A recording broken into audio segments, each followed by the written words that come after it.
আসসালামু আলাইকুম প্রিয় শিক্ষার্থী বন্ধুরা, আশা করি তোমরা নিশ্চয়ই ভালো আছো। আমি তোমাদের দোয়া এবং আলহামদুলিল্লাহ ভালো আছি।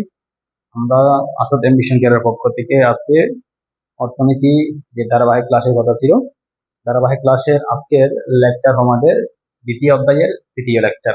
আমরা প্রথম লেকচারে উপযোগ নিয়ে দ্বিতীয় লেকচারে চাহিদা রেখা নিয়ে চাহিদা বিধি নিয়ে আলোচনা করছিলাম। আজকে আমরা আলোচনা করব চাহিদার কতগুলো নির্ধারক, অপেক্ষক এবং চাহিদা সমীকরণ গঠন। মোস্ট ইম্পর্টেন্ট একটা টপিক, চাহিদা সমীকরণ গঠন। এখান থেকে কোয়েশ্চেন আসে, একটু ভালো করে মনোযোগ সহকারে ক্লাস করার জন্য অনুরোধ রইল। প্রথমে আমরা দেখি চাহিদার নির্ধারক সমূহ। তাহলে কোন কোন জিনিসের উপর, কোন কোন উপাদানের উপর চাহিদা নির্ভর করে, তাহলে কোন কোন বিষয়গুলোর উপর চাহিদা নির্ভর করে একটু দেখি আমরা। তাহলে এগুলো হচ্ছে চাহিদা নির্ধারক। যে যে উপাদানের উপর চাহিদা নির্ভর করে সেই উপাদানগুলো হচ্ছে চাহিদা নির্ধারক। তাহলে দ্রব্যের নিজস্ব দাম, কোন একটা দ্রব্যের দামের উপর কি করে চাহিদার নির্ভর করে, চাহিদা নির্ভর করে। এরপর সময়ের উপর চাহিদা নির্ভর করে। এরপর আয়ের উপর চাহিদা নির্ভর, কোন ভোক্তার আয়ের উপর কি করে চাহিদা বেশ কম হতে পারে। এরপরে সম্পর্কিত দ্রব্যের দাম, এটা আমরা গত ক্লাসে বলছিলাম, গত লেকচারে বলছিলাম। সম্পর্কিত দ্রব্যের উপর কি হয় চাহিদা রেখা নির্ভর করে, চাহিদা বেশি বা কম হতে পারে। এরপর ক্রেতার সংখ্যা বেশ কম হলে চাহিদা বেশি বা কম হতে পারে। এরপর রুচি, আমার রুচির পরিবর্তন হলে চাহিদা কি হতে পারে, পরিবর্তন হতে পারে। এরপর বিজ্ঞাপনের মাধ্যমে কি করা যায়, চাহিদার বৃদ্ধি ঘটানো যায়। এরপরে সরকারের ভূমিকার মাধ্যমে চাহিদা বৃদ্ধি করা যায়। এরপর আয়ের বন্টনের মাধ্যমে কি করা যায়, এই বলে চাহিদার পরিবর্তন ঘটানো যায়। যেমন কোনো দেশে যদি সুষম বন্টন, সম্পদের সুষম বন্টন হয়, তখন গরিবরা কিন্তু এই ধনী হতে পারে। গরিবদের যে টাকা, অর্থের পরিমাণ হাতে একটা বৃদ্ধি পেতে পারে। তাহলে তাদের হাতে যদি টাকা বৃদ্ধি পায়, অর্থ বৃদ্ধি পায়, তখন তাদের চাহিদা কিন্তু বৃদ্ধি পাবে। আবার কোনো দেশে যদি অসম বন্টন থাকে, তাহলে তখন কিন্তু গরিবদের চাহিদা কিন্তু কমতে থাকবে। ধনীরা ধনী হতে থাকবে, গরিবরা গরিব গরিব হতে থাকবে। তখন সেখানে চাহিদা কমতে থাকবে। তাহলে আয়ের বন্টনের উপর কি হয়, চাহিদা নির্ভর করতে পারে। তাহলে এই গুলাই হচ্ছে মূলত চাহিদা নির্ধারক। কোন কোন বিষয়ের উপর চাহিদা নির্ভর করতে পারে, কোন কোন চাহিদার ভিত্তিতে চাহিদা নির্ধারণ করা যায়। এই উপাদানগুলো হচ্ছে মূলত কি চাহিদার নির্ধারক। এরপর আসে অপেক্ষকে। একটু অপেক্ষক হচ্ছে কি, এই দুই বা ততোধিক স্বাধীন চলকের উপর অধীন চলকের নির্ভরশীলতার গাণিতিক প্রকাশকেই মূলত অপেক্ষক বলে। কি বললাম, দুই বা ততোধিক স্বাধীন চলকের উপর অধীন চলকের নির্ভরশীলতার গাণিতিক প্রকাশকে অপেক্ষক বলে। একটু অবশ্যই লিখে নিতে পারো তোমরা। দুই বা ততোধিক স্বাধীন চলকের উপর অধীন চলকের নির্ভরশীলতার গাণিতিক প্রকাশকে অপেক্ষক বলে। আবার চাহিদা অপেক্ষক, চাহিদা হচ্ছে যে চাহিদার যে উপাদানের উপর নির্ভর করে চাহিদার পরিবর্তনের যে অনুপাত, সেটার গাণিতিক প্রকাশকে চাহিদা অপেক্ষক বলে। তাহলে চাহিদা অপেক্ষক কি, চাহিদার উপাদানের বিভিন্ন মানের উপর বা বিভিন্ন অবস্থার উপর নির্ভর করে চাহিদার পরিমাণের পরিবর্তনের যে হার, সেটার গাণিতিক প্রকাশকে কি বলে, চাহিদা অপেক্ষক। তাহলে কোন চাহিদার উপাদানের বিভিন্ন অবস্থার উপর চাহিদার পরিমাণের নির্ভরশীলতার গাণিতিক প্রকাশকে কি বলে, চাহিদা অপেক্ষক বলে, সহজ ভাষায়। এরপর চলক। চলক হচ্ছে কি, আমরা জানি যে যেসব রাশির মান পরিবর্তনশীল, তাকে কি বলি, আমরা চলক বলি। আর যেসব রাশির মান পরিবর্তনশীল নয়, যা মান পরিবর্তন করা যায় না, সেটা কি ধ্রুবক। এরপর পরামিতি, যেসব রাশির মান, অর্থনীতি যেসব রাশির মান অজ্ঞাত থাকে, অজানা থাকে, সেটা হচ্ছে কি পরামিতি। তাহলে যেসব রাশির মান অজ্ঞাত থাকে সেটা কি পরামিতি। এগুলো কিন্তু 1 নম্বর এবং 2 নম্বর কোশ্চেনের জন্য মোস্ট ইম্পর্টেন্ট। এগুলো এখান থেকে মাস্ট আসে, কোয়েশ্চেন আসেই এখান থেকে। তাহলে পরামিতি হচ্ছে কি, যেই রাশির মান অজানা থাকে, সেটা হচ্ছে কি পরামিতি। আর ডাল, স্বাধীন চলকের উপর অধীন চলকের নির্ভরশীলতার অনুপাতকে ডাল বলে। তাহলে স্বাধীন চলকের উপর অধীন চলকের নির্ভরশীলতার অনুপাতে কি বলে, ঢাল বলে। মনে রাখতে হবে, এটা কিন্তু আসে ঢাল কি, ঢাল বলে কি বুঝতে হবে। তাহলে স্বাধীন চলকের উপর অধীন চলকের নির্ভরশীলতার যে অনুপাত, যে পরিমাণ, যে হার, সেটা হচ্ছে ঢাল। এরপর অর্থনৈতিক চলক হচ্ছে এই অর্থনৈতিক যে বিভিন্ন অবস্থার উপর ডিপেন্ড করে, যে বিভিন্ন সময়ে ভিন্ন ভিন্ন এই মান গ্রহণ করে, সেটা হচ্ছে মূলত অর্থনৈতিক চলক। অর্থনীতির যে বিভিন্ন বিষয়গুলো আছে, বিভিন্ন বিষয়গুলো যখন ভিন্ন ভিন্ন মান গ্রহণ করে, ভিন্ন ভিন্ন সময়ে ভিন্ন ভিন্ন মান গ্রহণ করে, আর যে প্রকাশ, তার যে অনুপাত, সেটা হচ্ছে মূলত অর্থনৈতিক চলক। এরপর আসে আমরা মোস্ট ইম্পর্টেন্ট আলোচনা সমীকরণ নিয়ে। এটা চাহিদা সমীকরণ গঠন। এটা কিসের সমীকরণ? চাহিদার সমীকরণ। আমরা কিন্তু এর আগের লেকচারে চাহিদা সমীকরণ থেকে চাহিদা সূচি এবং চাহিদা সূচি থেকে চাহিদার রেখা অঙ্কন করছিলাম। এখন আমরা সেই সমীকরণটা কিভাবে গঠন করতে হয় সেটা দেখবো। তাহলে চাহিদা সমীকরণ যেটা সূত্র আছে সেটা হচ্ছে কি QD minus Q one by Q one minus Q two. এটা মানে কিউ টু সমান P minus P one by P one minus P two. এটা হচ্ছে সূত্র কিউডি। এখানে কিউডি হচ্ছে এই কিউডি হচ্ছে চাহিদার পরিমাণ।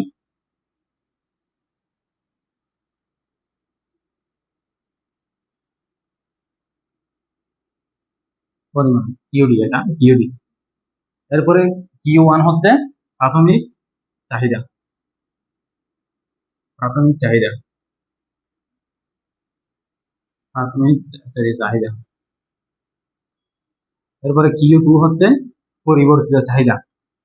পরিবর্তিত পরিবর্তিত চাহিদা। এরপরে পি, পি মানে হচ্ছে দাম। পি দাম। এরপরে পি ওয়ান মানে হচ্ছে প্রাথমিক দাম। প্রাথমিক দাম। এরপরে পি টু মানে হচ্ছে পরিবর্তিত দাম। পরিবর্তিত পরিবর্তিত দাম। তাহলে এখানে 4টা জিনিস দেওয়া থাকবে। সেটা হচ্ছে প্রাথমিক চাহিদা দেওয়া থাকবে, পরিবর্তিত চাহিদা দেওয়া থাকবে, তারপরে প্রাথমিক দাম দেওয়া থাকবে, প্রাথমিক পরিবর্তিত দাম দেওয়া থাকবে। তখন আমাকে আমরা সমীকরণটা নির্ণয় করতে পারবো। তাহলে কোয়েশ্চেনে এটা বলতে পারে যে 10 টাকা দামে কোন দ্রব্যের 10 টাকা দামে চাহিদার পরিমাণ, এটা আমি এখানে লিখে দিচ্ছি, এখানে করি। এটা কিভাবে করতে হবে? এখান থেকে একটা উদ্দীপক দিয়ে আমি একটা উদ্দীপক দিচ্ছি, এটা উদ্দীপক থেকে আমরা নির্ণয় করবো কোন দ্রব্যের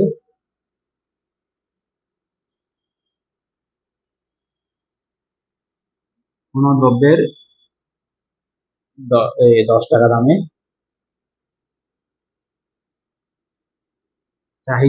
চাহিদার পরিমাণ, চাহিদা 110 দিলাম, 110 একক, 110 একক। এখন চাহিদার পরিমাণ কমে গিয়ে, আচ্ছা এটা 100 দিই আমরা, 100 দিই, 100 দিই। তারপরে চাহিদার দাম কমে গিয়ে, দামের পরিমাণ হ্রাস পেয়ে 9 টাকা হলে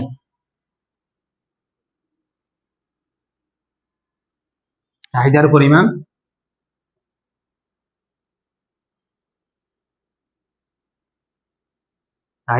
হয় 110 একক।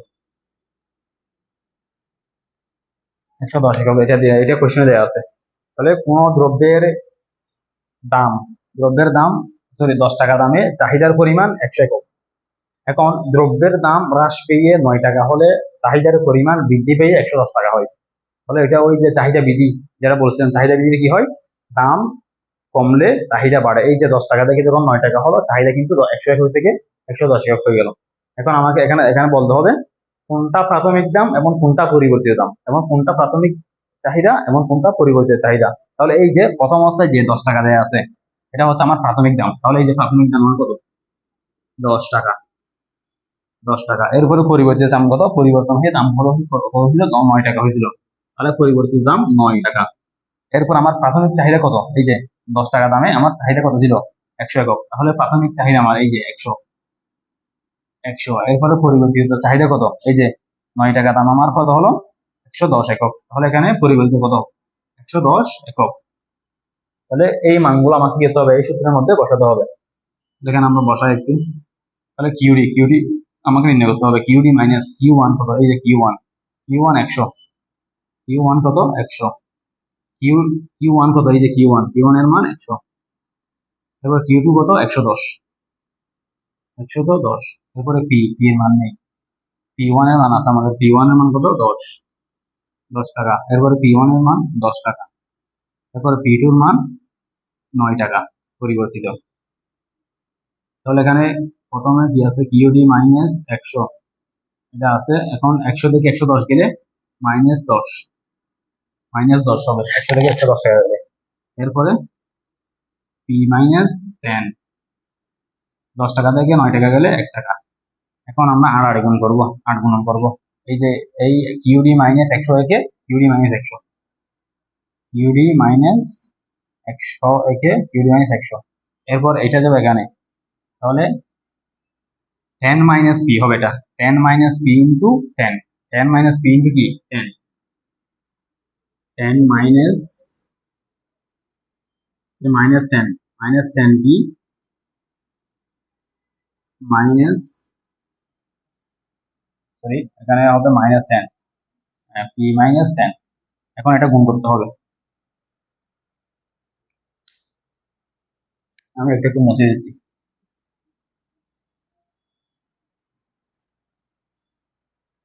তাহলে এই যে এটা যদি গুণ করি আমরা, বা ইউডি মাইনাস 100, তাহলে এই যে মাইনাস 10 বির সাথে গুণ করলে মাইনাস 10 পি একে মাইনাস 10 পি, এরপরে মাইনাস মাইনাস কি হবে, এটা প্লাস হবে, মাইনাস মাইনাসে প্লাস। এবার 10 একে 10 এর সাথে 10 গুণ করলে 100 হয়, 10 এর সাথে এই যে 1 একে 1 শূন্য দুইটা, তাহলে এখন পাইলাম আমরা। এখন দেখুন, এরপরে আমরা কি করবো, এই 100টাকে আমরা ওখানে নিয়ে যাব, 100টাকে কি করবো আমরা ওখানে নিয়ে যাব, এখানে থাকবে কিউডি, কিউডি যদি এখানে থাকে তাহলে এখানে মাইনাস 10 পি আছে, এখানে আছে প্লাস 100, তাহলে এই 100টা যদি ওখানে নিয়ে যাই তাহলে এটা মাইনাস আছে, এখানে গেলে কি হবে প্লাস হবে, তাহলে হবে এখানে 100। তাইলে এখন দেখি ইউডি, এটা 10 মাইনাস পি, তাহলে এখন কত হয়, দুইটা মিলে 200 হয়, 200 একক। তাহলে এখানে আমাদের যে সমীকরণটা আসছে সেটা হচ্ছে এই, আমরা এই 200কে একটু আগে লিখি,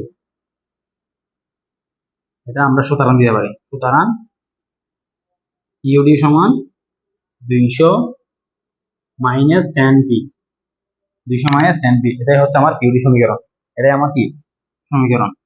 আমরা একটু সাজায় লিখলাম, মাইনাসটা পরে নিয়ে প্লাসটা আগে নিয়ে আসলাম, তাহলে এই যে এটা হচ্ছে আমার সমীকরণ। আমরা কিন্তু প্রথম করছিলাম, প্রথম এর আগের লেকচার কিন্তু আমরা সমীকরণ দেখে চাহিদা সূচি এবং সূচি থেকে রেখা অঙ্কন করছিলাম। তাহলে এখন আমার কি করলাম, এখন একটা চাহিদার সূচি, এটা ধরি আমরা এখানে যেটা লিখছিলাম দিবক, সেটা একটা সাপোজ আমরা সূচি ধরতে পারি, ওই সূচি থেকে আমরা চাহিদার একটা অঙ্কন করতাম, তাহলে বলতে পারে এখানে যে কোনো একটা দ্রব্যের দাম এত টাকা হলে তার চাহিদার পরিমাণ এত, এবং দ্রব্যের দাম হ্রাস বা বৃদ্ধি পেয়ে এত এত হলে তার চাহিদার পরিমাণ হ্রাস বা বৃদ্ধি পেয়ে এত হলো। তাহলে এখন আমাকে বলতে পারে দিবকের আলোকে চাহিদা সমীকরণ নির্ণয় করো। তাহলে চাহিদা সমীকরণ যদি নির্ণয় করো তাহলে এখন প্রথমে এই সূত্রটা লিখতে হবে, QD minus Q one by Q one minus Q two সমান সমান P minus P one by P one minus P two. এটা লিখে এরপর আমাকে প্রথমে নির্ণয় করতে হবে কিউ ওয়ান কত, কিউ টু কত, মানে প্রাথমিক চাহিদা কত, পরিবর্তিত চাহিদা কত, এটা নির্ণয় করতে হবে। এরপর প্রাথমিক দাম কত, প্রাথমিক পরিবর্তিত দাম কত, এই দুটো নির্ণয় করার পর আমরা মানগুলো বসাই দিয়ে ক্যালকুলেশন করে যেটা পাবো সেটা হচ্ছে কি আমাদের চাহিদা সমীকরণ। আমি এটা আরেকবার বুঝাচ্ছি, তাহলে এখানে QD minus Q one by Q one minus Q two সমান সমান P minus P one by P one minus P two, এটা আমরা পেলাম। এখন আমরা মানগুলো বসাই দেবো, তাহলে কিউ ওয়ান এর মান আছে আমাদের 100, এই যে 100 বসালাম, এই যে কিউ ওয়ান এর মান 100, এই যে কিউ ওয়ান, কিউ টু এর মান 110, এই যে 110 বসালাম, এরপরে পি ওয়ান এর মান 10, পি ওয়ান এর মান 10, পি টু এর মান 9। এরপর এখন এখানে কিছু করা যাচ্ছে না, এখানে কিছু করা যাচ্ছে না, তাহলে উপর দুইটা কি সেম রাখবে, কিন্তু এখানে 100 থেকে 110 বিয়োগ করলে মাইনাস 10, এখানে 100 থেকে 10 থেকে 9 বিয়োগ করলে 1। তাহলে এখন আড়াআড়ি গুণ করতে হবে, এখানে কিছু করা যাচ্ছে না, আড়াআড়ি গুণ করলে এই যে এটা কি, এটা কিউডি মাইনাস 100 কে কিউডি মাইনাস 100, এরপরে এটা এখানে যাবে, তাহলে minus 10 into P minus 10, P minus 10 গুণ করলে, তাহলে এখন কিউডি সমান মাইনাস 100 আছে, এখন এই মাইনাস 10 পি এর সাথে গুণ করতে হবে, এই রাশির সাথে গুণ করতে হবে, তাহলে গুণ করলে কি হয় 10 P minus, sorry 10 minus 10 P এর সাথে পি গুণ করলে মাইনাস 10 পি হবে, এরপরে 10 এর সাথে 10 গুণ করলে কি হয় 100 হয়, এবং মাইনাস মাইনাসে প্লাস হয় এখানে। এরপর এখানে কিউডি আছে, আমরা এই যে অজানা রাশি মান, এটা অজানা রাশি সমানের বামে থাকবে, সমানের আগে থাকবে, সমানের আগে অজানা রাশি থাকবে, তাহলে অজানা রাশি কি এখানে কিউডি, তাহলে কিউডি এখানে এই জানা রাশিটা আমরা এখানে নিয়ে যাবো, এটা প্লাস আগে মাইনাস হবে, মাইনাস হলে গেলে গেলে কি হবে প্লাস হবে, তাহলে এই যে মাইনাস 10 পি প্লাস 100 প্লাস 100, এখন আমরা এই দুটো যোগ করলে 100 হয়। এবার আমরা একটু সাজিয়ে লিখি 200 মাইনাস 10 পি, তাহলে কিউডি সমান 200 মাইনাস 10 পি, এটাই হচ্ছে আমার সমীকরণ। তাহলে এটাই হচ্ছে কি চাহিদা সমীকরণ নির্ণয়। তাহলে আশা করি তোমরা বুঝতে পেরেছো। এখন আমরা আরেকটা জিনিস দেখি, সেটা হচ্ছে চাহিদার এই সংকুচন এবং প্রসারণ, আবার চাহিদার হ্রাস এবং বৃদ্ধি, আরেকটা হচ্ছে পরিবর্তন পরিপূরক দ্রব্য, এই দুইটা একটু আমরা দেখি।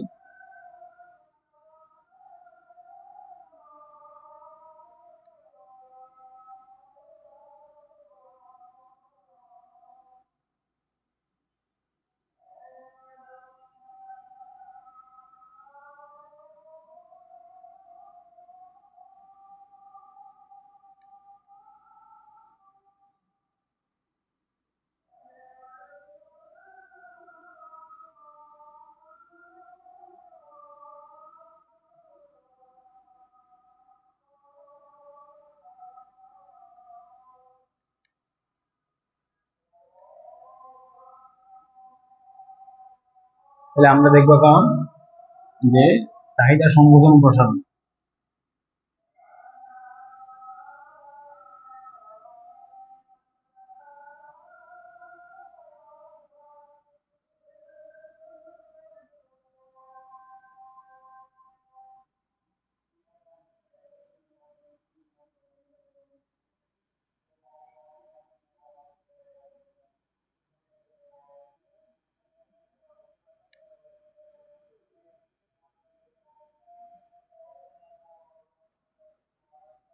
তাহলে এখানে দেখি আমরা এক্স অক্ষ ওয়াই অক্ষ দিলাম, তাহলে এখানে হবে দাম, এদিকে হলো কি দাম, এদিকে সবসময় দাম হয়, এদিকে পরিমাণ হয়, চাহিদার পরিমাণ। তাহলে এই যে এখানে একটা দিলাম, এখানে একটা দিলাম, এখানে একটা দিলাম, তাহলে এই যে এটার সাথে এটা সংমিশ্রণ, এটার সাথে এটা সংমিশ্রণ, এটার সাথে এটা সংমিশ্রণ। এই যে এখানে চাহিদার এক এখন পেলাম আমরা দাম থেকে টানে নিম্নগামী, এটা হচ্ছে চাহিদার সংকুচন এবং প্রসারণ। এই যে এদিকে চাহিদার সম্প্রসারণ, সম্প্রসারণ,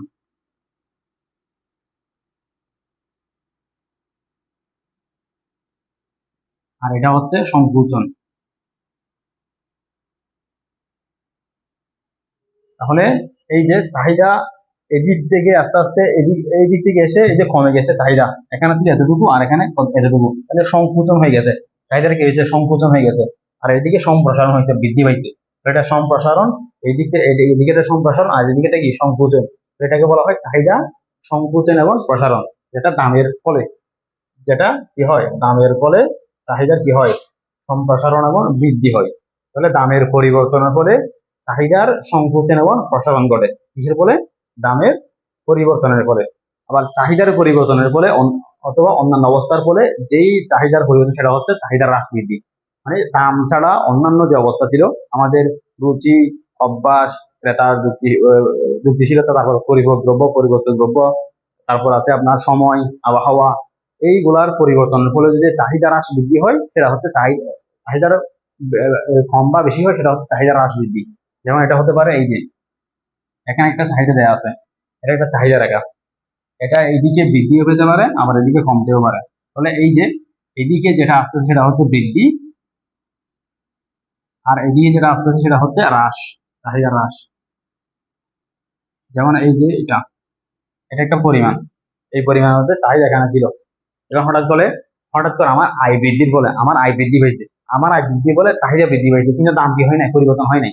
দাম এখন সাপোজ এখানে 10 টাকা হলে 10 টাকা দামই আছে, কিন্তু আমার চাহিদা কি হচ্ছে বৃদ্ধি পাচ্ছে, আমার চাহিদা কি হচ্ছে বৃদ্ধি পাচ্ছে, অথবা দামও বৃদ্ধি পাচ্ছে, আমার চাহিদাও বৃদ্ধি পেতে পারে, দামও বৃদ্ধি পেতে পারে, চাহিদাও বৃদ্ধি পেতে পারে। কিন্তু দামের পরিবর্তনের ফলে হচ্ছে না এখানে, এটা পরিবর্তন হচ্ছে কার ফলে, দাম বাদে দাম স্থির থেকে অন্যান্য অবস্থার ফলে। অন্য অবস্থার মধ্যে কি আছে, দাম ছাড়া রুচি আছে, অভ্যাস আছে, তারপর ভোক্তার যুক্তিশীলতা আছে, তারপরে সম্পর্কিত দ্রব্য আছে, এরপর আছে আবহাওয়া, সময়, এগুলোর উপরে ডিপেন্ড করবে, এগুলোর ডিপেন্ড করে চাহিদা কমলে বা বৃদ্ধি পায় সেটা হচ্ছে চাহিদার হ্রাস বৃদ্ধি। আর দামের কারণে, এই যে দামের কারণে এটা 5 টাকা, 10 টাকা, 15 টাকা, দামের কারণে যে চাহিদার হ্রাস বৃদ্ধি হচ্ছে এটা হচ্ছে চাহিদার সংকুচন এবং সম্প্রসারণ, এটা সম্প্রসারণ এবং সংকুচন। আর দাম ছাড়া অন্যান্য বিষয়ের পরিবর্তনের ফলে যদি চাহিদার হ্রাস বৃদ্ধি ঘটে এটা হচ্ছে চাহিদার হ্রাস এবং বৃদ্ধি, চাহিদার হ্রাস এবং বৃদ্ধি। তাহলে চাহিদা কম, যেমন আমার আয় কমে গেছে, আমার আয় কমে গেছে, কিন্তু দ্রব্যের দাম ঠিকই আছে। যেমন চালের কেজি 100 টাকা, এখন আমার আয় 15,000 থেকে কমে 10,000-এ চলে আসলো, এখন আমার যে চাহিদা সেটা কিন্তু কমে আসবে। যেমন আমরা ধরি যে ইলিশ মাছের কেজি মনে করি আমরা 1,000 টাকা, এখন আমি যখন আমার 15,000 টাকা স্যালারি, তখন আমি প্রতি সপ্তাহে একটা করে ইলিশ মাছ খাই, অথবা গরু মাংস খাই 1 কেজি করে। এখন হঠাৎ করে আমার চাহিদা স্যালারি যখন 15,000 থেকে 10,000 চলে আসলো, এখন আমি চাইলে কিন্তু প্রতি সপ্তাহে খেতে পারবো না, এখন আমাকে অন্তত ওই 2 সপ্তাহে একবার খেতে পারবো আমি, কারণ আমার আয় কমে আসছে। তাহলে যার কারণে কি হয় যে আমার চাহিদাটা কমে আসবে এদিকে। আবার দেখা যাচ্ছে আমার 15,000 থেকে 20,000-এ চলে আসলো অথবা 30,000-এ চলে আসলো, তখন কিন্তু আমি সপ্তাহে 2টাও খেতে পারি, তাহলে যার জন্য আমার চাহিদা কি হবে বৃদ্ধি পাবে। তো এটাকে বলা হয় চাহিদার হ্রাস বৃদ্ধি, আর এটাকে বলা হয় চাহিদার সংকোচন এবং প্রসারণ, যেটা দামের কারণে পরিবর্তন হবে। দাম বৃদ্ধির ফলে চাহিদা কমবে, আর দাম কমের ফলে চাহিদা বৃদ্ধি পাবে, সম্প্রসারণ হবে। আশা করি তোমরা বুঝতে পেরেছো। এরপরে পরিপূরক দ্রব্য কি এবং পরিবর্তক দ্রব্য কি একটু দেখি আমরা। পরিপূরক দ্রব্য হচ্ছে একটা দ্রব্য ছাড়া অন্য একটা দ্রব্য যদি পরিপূর্ণ না হয়, যেমন এই যে খালি, খালি এবং কলম, কলম ছাড়া খালির দাম নেই, খালি ছাড়া কলমের দাম নেই, মোবাইল ছাড়া সিমের দাম নেই, সিম ছাড়া মোবাইলের দাম নেই। তাই এটা হচ্ছে কি পরিপূরক দ্রব্য। চা ছাড়া চিনির দাম নেই, চিনি ছাড়া চার দাম নেই। চা তৈরি করতে গেলে, তাহলে চা তৈরি করতে হলে চিনি লাগবে এবং চা পাতা লাগবে, তাহলে দুধ লাগবে। চা পাতা, চিনি, দুধ এগুলো হচ্ছে একটা কি পরিপূরক, একটা ছাড়া একটা কি পরিপূর্ণ নয়। তাহলে পরিপূরক দ্রব্য কোনটা?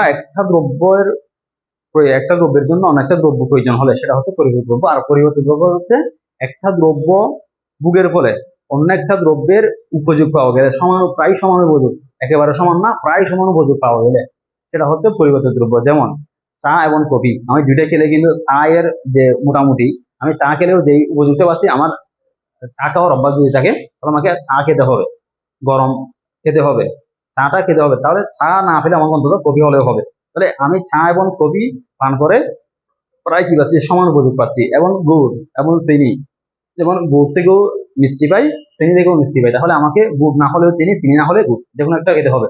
যে কোনো একটা থেকে আমি কি পাচ্ছি? প্রায় সমান উপযোগ পাচ্ছি। তাহলে এই যে একটা দ্রব্য ভোগের ফলে অন্য একটা দ্রব্যের প্রায় সমান উপযোগ পাওয়া গেলে সেটা হচ্ছে পরিবর্তক দ্রব্য। তাহলে চার দাম দেখুন দেখা যাচ্ছে যে চার দাম হঠাৎ করে 15 টাকা থেকে 20 টাকা হয়ে গেল। এখন কপির দামও 20 টাকা, এখন আমি খাবো কোনটা? কপি খাবো। অথবা চার দামও 20 টাকা, কপির দামও 20 টাকা, এখন দেখা যাচ্ছে চার দাম হঠাৎ করে 25 টাকা বা 30 টাকা হয়ে গেল, কপির দাম ঠিকই আছে, তাহলে আমি কপি খাবো। কারণ আমি ওই অতিরিক্ত টাকায় আমি চা খাবো না, আমি কম টাকা দিয়ে আমার চার উপযোগটা আমি মিটাতে পারতেছি মোটামুটি, কপি খেয়ে আমি চার উপযোগটা মোটামুটি মিটাতে পারতেছি। তাহলে এই যে একটা দ্রব্য ভোগের পর অনেকটা দ্রব্যের যে উপযোগ মেটানো সেটা হচ্ছে পরিবর্তক দ্রব্য। আর পরিবর্তক হচ্ছে কোনটা? একটা দ্রব্য ভোগের জন্য অনেকটা দ্রব্য লাগলে, প্রয়োজন হলে সেটা হচ্ছে পরিপূরক দ্রব্য। তাহলে আশা করি তোমরা বুঝতে পেরেছো, এটা এতটুকু আমাদের আলোচনা। আমরা পরবর্তী লেসনে যেটা আলোচনা করবো ইনশাআল্লাহ, মোস্ট ইম্পর্টেন্ট, এখান থেকে কিন্তু কোয়েশ্চেন আসেই, স্থিতিস্থাপকতা, চাহিদার যে স্থিতিস্থাপকতা আছে, আই স্থিতিস্থাপকতা, চাহিদার এই দামের স্থিতিস্থাপকতা, এই স্থিতিস্থাপকতা, এই স্থিতিস্থাপকতা থেকে অবশ্যই অবশ্যই কোয়েশ্চেন আসে, দ্বিতীয় অধ্যায় থেকে কোয়েশ্চেন আসা মানে স্থিতিস্থাপকতা থেকে কোয়েশ্চেন আসা। ফলে পরবর্তী লেসনটা তোমরা অবশ্যই অবশ্যই করবে ইনশাআল্লাহ। আজকে এতটুকুই। সবাই ভালো থাকবে, সুস্থ থাকবেন। আসসালামু আলাইকুম রহমতুল্লাহ।